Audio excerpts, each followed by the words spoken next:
2022년 8월 24일 수요일 큐티인 간식 타임. 차별이 없으신 하나님, 내가 백성 앞에 세울 법규는 이러하니라.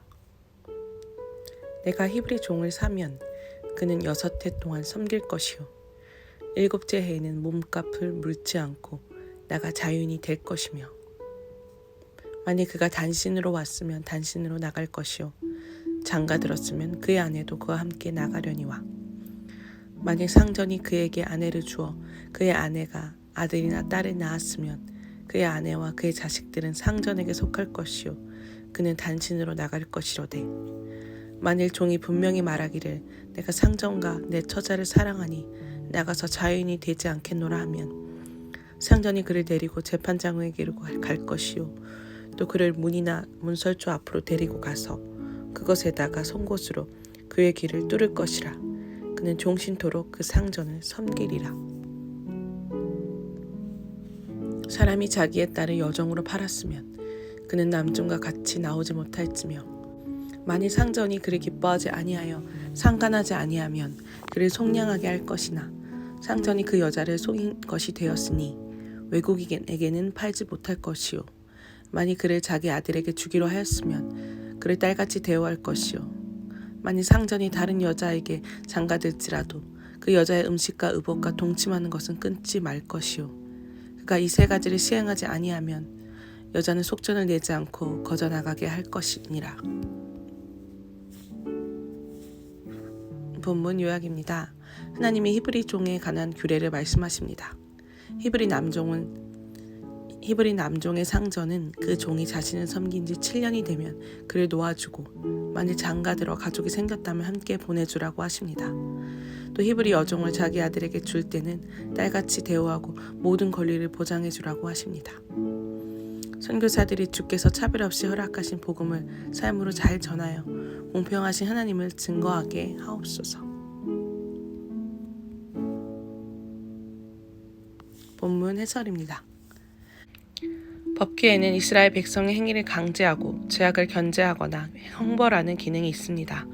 하지만 사실 법규는 백성의 기본적인 권리와 개인의 고유한 인격을 보호하고 그들의 정결한 신앙과 양심을 보존하고자 하나님이 세워주신 것입니다.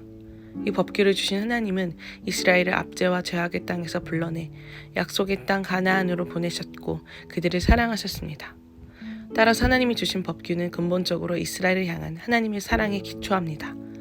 성도는 나를 괴롭히려는 율법이 아니라 그 뒤에 숨겨진 하나님의 사랑을 발견할 수 있어야 합니다.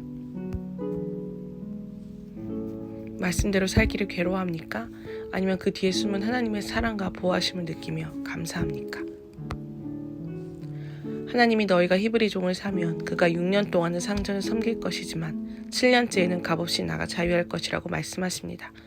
이것은 경제적인 이유로 종이 된 사람이 상전에게 노동으로 자신의 빚을 충분히 갚을 수 있는 기간이었습니다. 또한 하나님은 상전이 종에게 여종을 아내로 주어 그녀가 자식을 낳으면 그의 아내와 자식은 주인에게 속한다고 하십니다. 그럼으로써 종에 대한 상전의 권리도 보호하셨습니다. 이처럼 하나님은 부자와 가난한 자, 또 다스리는 자와 다스림을 받는 자라는 이유로 차별하지 않으십니다. 하나님은 어떤 자리나 위치로 차별하지 않으시는 분임을 인정합니까? 남종과 달리 히브리 여종은 7년이 되어도 자유하지 못했습니다.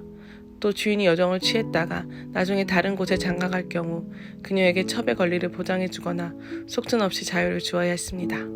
남종에 비해 여종에게 더 많은 제약이 있는 것처럼 보이지만 당시 고대 근동 사회에서 여종이 보호받지 못하는 존재였음을 생각하면 이는 하나님이 여종에게 인격적인 대우를 하도록 명령하시는 것임을 알 수 있습니다.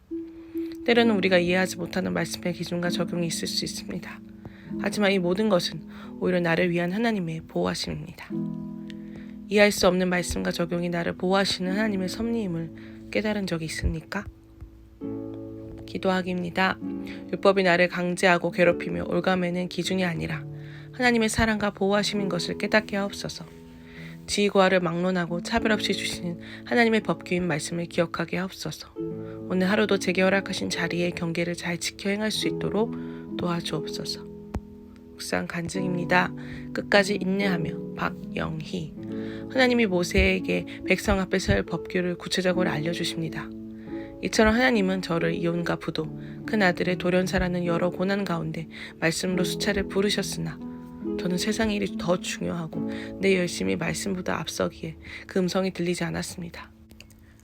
하나님은 이렇게 기머거리이자 영치였던 저를 끝까지 인내하시며 사건과 환경으로 흔들어 깨워주셔서 인생 후반부의 예배가 인생의 목적이 복된 삶으로 인도해 주셨습니다. 현재 저는 생계를 유지하고자 사업장에서 큰며느리와 함께 일하고 있습니다. 며느리가 남편을 잃고 시모 밑에서 일하면 얼마나 힘들까 연민이 들 때도 있지만 여기까지 하며 주인의식 없는 며느리의 모습을 접하노라면 욱하는 마음이 올라오기도 합니다.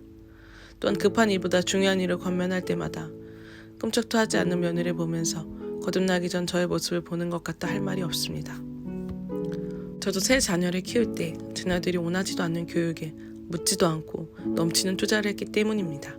그리고 아비도 없이 자라는 손주들이 공동체에서 말씀을 듣고 하나님을 알아갔으며 하는 제 바람과 달리 고3이 되어 밤늦게까지 학원을 전전하며 초주검이 되어 돌아오는 큰 손주의 모습을 볼 때마다 안타깝습니다. 살아생전 아빠와 약속한 대학을 가고자 최선을 다하는 손주의 모습이 대견하면서도 세상 성공을 향해 달려가는 모습이 걱정되기도 합니다. 점수 한 점 더 올리는 것이 중요한 며느리와 손주에게 아무리 복음을 전해도 예전의 저처럼 마이동풍이니 어이할꼬 하는 탄식만 절로 나옵니다.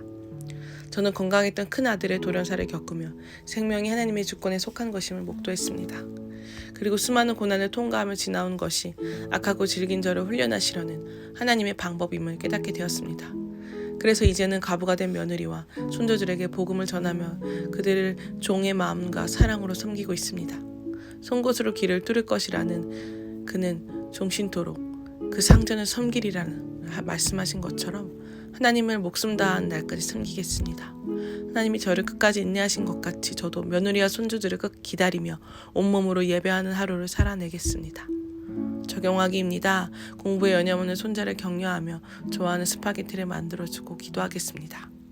사업장에서 며느리를 판단하지 않고 말씀 안에서 사랑하게 했습니다.